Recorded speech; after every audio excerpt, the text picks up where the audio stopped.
আসসালামু আলাইকুম everyone, welcome to my new blog. প্রতিদিন সকালে ঘুম থেকে ওঠার পর দেখি আমার বাসার এই নাজেহাল অবস্থা থাকে। দেন আর কি, প্রতিদিনের মতো আজকেও সকালটা শুরু হয়েছে আমার কিছু রেগুলার কাজ দিয়ে। এভরিডে সকালে ঘুম থেকে উঠে দেখি ঘর অনেকটা এলোমেলো হয়ে থাকে। তাই একটা মেয়ের জন্য হয়তো ফার্স্ট কাজেই থাকে ঘর গোছানো। এক এক করে দেখো আমিও কিন্তু রুমগুলো গোছানো শুরু করলাম। ফার্স্টে আমি আমার ড্রয়িং রুমটা গোছাচ্ছি, যেহেতু ফারিস্তা বেডরুমে ঘুমাচ্ছে। রুমে গেলেই কিন্তু ফারিস্তা উঠে যাবে, আমি আগে এই রুমটা গুছিয়ে নিচ্ছি। তো আমার একটা ছোট বেবি আছে, তাই আমি কিন্তু ফারিস্তার জন্য বাসা গুছিয়ে রাখতে পারি না অলওয়েজ। দেখো, সংসার সামলানো শুধু কিন্তু একটি কাজ নয়, এটি একটি দায়িত্ব, একটি ভালোবাসা। প্রতিটি নারী কিন্তু প্রতিদিন নীরবে অনেক পরিশ্রম করে, আর সেই পরিশ্রমেই একটি ঘর হয়ে ওঠে শান্তি আর ভালোবাসার ঠিকানা। টু বি ভেরি অনেস্ট, সকালের নীরব সময়টুকু আমি খুবই পছন্দ করি। আর পাশে পরিবেশটা শান্ত থাকে, সকাল সকাল কিন্তু কাজ করতেও আমি বেশ এনার্জি পাই। এখানে তো দেখো আমি ভিডিও এডিট করছিলাম আর ভাবছিলাম ইন রিয়েল লাইফে যদি আমরা এরকম দ্রুত কাজ করতে পারতাম কতই না ভালো হতো।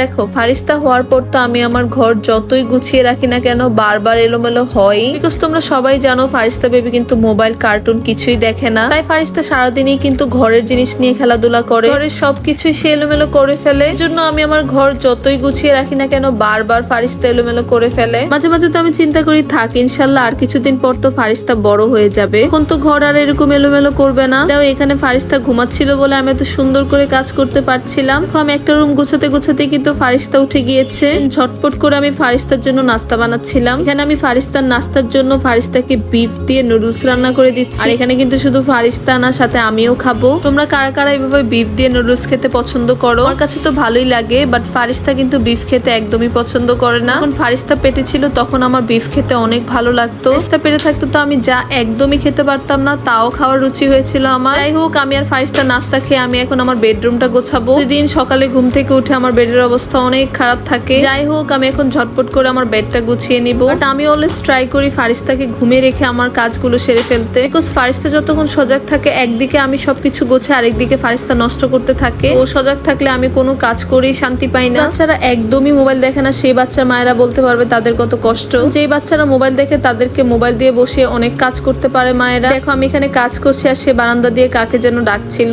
তারপর আর কি, আমি ওকে নিয়ে ঘরের কাজগুলো আস্তে আস্তে করছিলাম। আশা করি আমার আজকের সকালটা তোমাদের ভালোই লাগবে, বিকজ আজকে আমি ফুললি তোমাদেরকে একটি মর্নিং ব্লগ শেয়ার করলাম। প্রতিদিন সকালে উঠে আমার এই কাজগুলি কিন্তু করতে হয়। বাই দ্য ওয়ে, এই দেখো আমার বেডরুমও কিন্তু ক্লিন হয়ে গেল। Now I feel better. আমি সব সময় এটাই ফিল করি, এই clean home is a happy home. আজকের ফুল ভিডিওতে আমি তোমাদের সাথে আমার এই সকালের ছোট্ট রুটিনটা শেয়ার করলাম।